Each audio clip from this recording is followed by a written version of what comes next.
I want to do this video basically on the digit ratio and trans men and being transgender. Basically on those issues.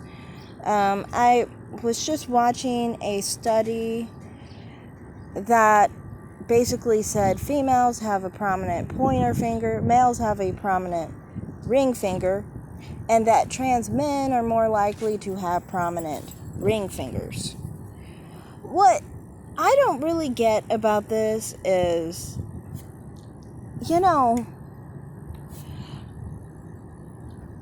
there are different situations that have seemingly come up in my life that I don't really get how that correlation means that there's some kind of connection to being trans, basically.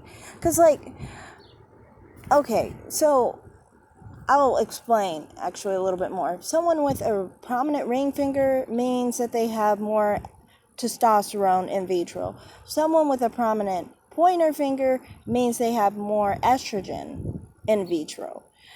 So basically, a trans man would be with a prominent ring finger would be somebody with more androgen in vitro.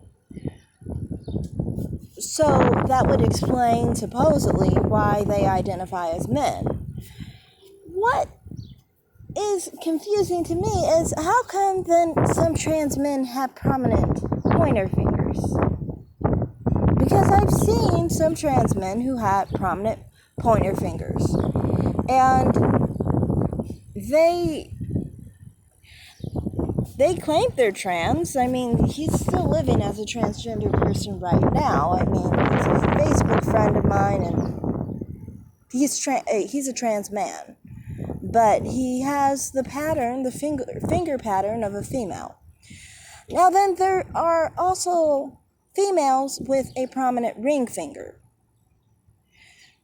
People who identify as women who, have a prominent ring finger, which would mean that they were exposed to androgen in vitro.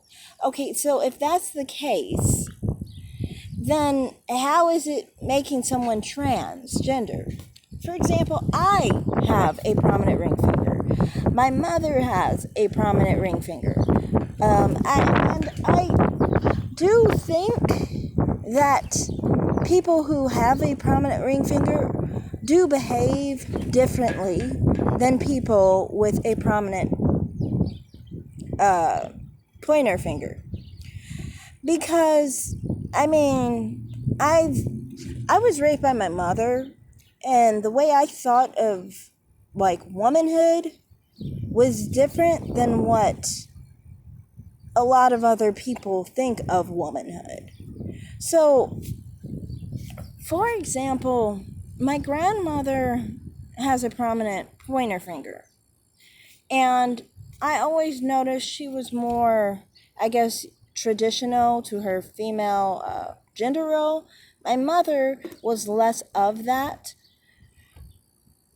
but at the same time, my mother is very traditional, weirdly enough, but she seems to use her traditional, she understands that, there's a specific role that she's supposed to take, that she uses it basically to her advantage, but not really in her regular life, so to speak. You can use being a woman to your advantage, basically,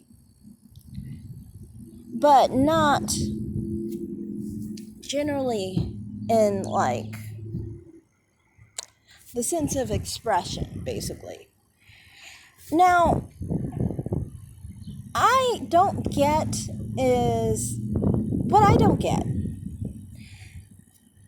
is trans men identify as men and they have prominent ring fingers. Women who are born with a prominent ring finger identify as women. Now, you could say, okay, the women with prominent ring fingers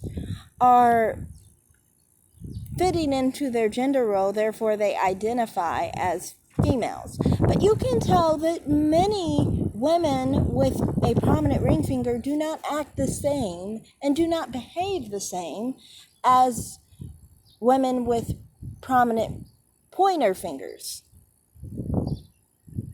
So if that's the case, then I don't understand what's the difference, really. And I don't understand what made a trans man and what made a woman who has a prominent ring finger just a woman with a prominent ring finger who behaves differently and sees life differently than a woman with a prominent pointer finger. That's what I don't understand. And then also, to me, I'm like, so there's a difference in the sense of reality, I think, honestly. Because, I don't know, like personally for me, I have always felt like I was more male. But I've always known, well, I am physically female. To most extents, at least. And so, to me, I always understood that concept. I never thought I was really a man because I could see that I'm not a man physically. But, I mean, like, having a masculine, or not just a masculine, but a masculine way that you socialize with people and just being more masculine than other people, I don't understand how that equates to being a trans man. I just don't. Especially when it's just to do with your prominent ring finger and being exposed to androgen, yet, you know, other people are exposed to androgen and they're female and they identify as female despite behaving differently than females who have basically their finger. So that's all I really have to say here. I just don't understand how can there be a correlation when there are plenty of, women who actually do have a prominent ring finger that are identifying as women.